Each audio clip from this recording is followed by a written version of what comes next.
ကျွန်တော်တို့သိမပြောပြကြတဲ့အကြောင်းအရာတစ်ခုရှိတယ်။ရုံးကန်ကြိုးစားရမယ့်အကြောင်းစီကံရှိရမယ့်အကြောင်းအိမ်မက်တွေနောက်လိုက်ရမယ့်အကြောင်းတွေကိုကျွန်တော်တို့ခဏခဏပြောပြကြတယ်။ဒါပေမဲ့ပြန်လည်အားဖြည့်ဖို့ recovery အကြောင်းကိုတော့ကျွန်တော်တို့သိမပြောပြကြဘူး။စိတ်တွေပင်ပန်းနွမ်းနယ်နေပေမဲ့တောင်းတွေကရှော့မသွားတဲ့အခါဘာဖြစ်လာမလဲဆိုတော့ကျွန်တော်တို့ထည့်မစဉ်းစားမိကြဘူး။ကျွန်တော်တို့တချို့ကပြင်းနေတာမဟုတ်ပါဘူးတကယ်ကိုအင်အားကုန်ခန်းပြီးပင်ပန်းနေကြတာပါတိတ်ဆိတ်စွာစွမ်းရင်ယူစီခြင်းမနက်နိုးလာတယ်ဖုန်းကြည့်တယ် message တွေပြန်တယ်အလုပ်သွားတယ်လူတွေနဲ့တွေ့တယ်ပြဿနာတွေဖြေရှင်းတယ်မပြုံးညင်တော့ဟန်ဆောင်ပြုံးပြရတယ်ပြီးတော့ဖြည်းဖြည်းချင်းကိုယ်တိုင်တော့သတိမထားမိပဲကိုယ်စီမှာခွန်အားတွေခန်းချောက်လာတယ်ခန္ဓာကိုယ်ကမဟုတ်ဘဲနဲ့စိတ်ပိုင်းဆိုင်ရာမှာပါအနေအများဆုံးကဘာလဲဆိုတော့အဲ့ဒါကိုပုံမှန်ချင်းတစ်ခုလို့တင်ထင်နေတာပါပဲကိုယ့်ကိုလေးစားမှုတွေပဲရောက်သွားပြီလေကျွန်တော်ကသတ်မှတ်ထားတဲ့အချိန်ကိုလေးစားတယ်သူများရဲ့အချိန်ကိုလေးစားတယ်သူများရဲ့ခံစားချက်ကိုလေးစားတယ်ဒါဆိုကိုယ်ပိုင်ကန့်သက်ချက်တွေကိုရောဘယ်ချိန်မှလေးစားမှာလဲငါပင်ပန်းနေပြီငါတို့အချိန်လေးလိုတယ်ဒီနေ့တော့ငါဒါအောင်မလုပ်နိုင်တော့ဘူးဒီစကားတွေကိုအပြစ်ရှိသလိုမခံစားရပဲဘာအကြောင်းပြချက်မှမပေးပဲတစုံတစ်ယောက်ကိုစိတ်ပြတ်သွားစေမလားဆိုတော့ဘာအကြောက်တရားမှမရှိပဲတင်နောက်ဆုံးပြောခဲ့တာပဲချိန်ရလဲ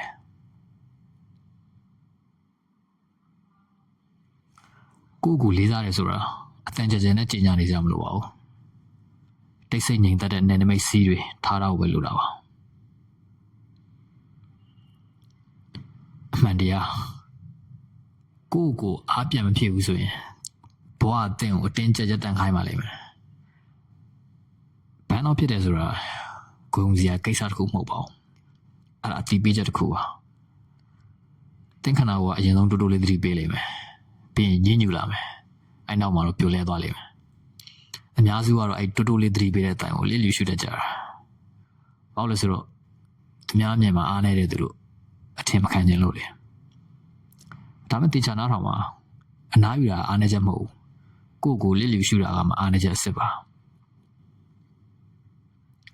မှန်ကန်စွာအားဖြည့်ခြင်းအားပြန်ဖြည့်ရဆိုတော့ထွက်ပြေးရမဟုတ်ပါ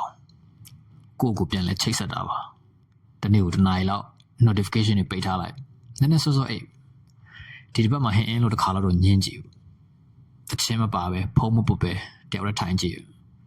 တင်းရဲ့အတွေးတွေပဲရှိတယ်အဲ့မှာရှင်းလင်းပြသမှုတွေရှိတယ်အဲ့မှာခွန်အားတွေပြန်လဲတိဆောက်နိုင်တယ်ကိုလေးစားပါလေးစားတယ်ဆိုတော့ဘာလဲဆိုတော့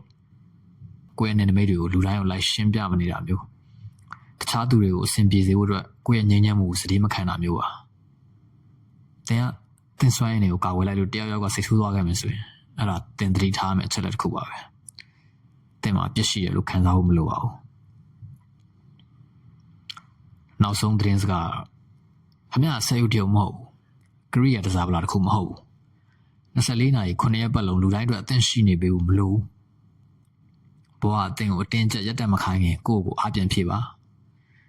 သူများတွေစီကလေးစားမှုမမျှော်လင့်ခင်ကိုအရင်လေးစားပါပြီးတော့ဒါလေးကိုမှတ်ထားပါ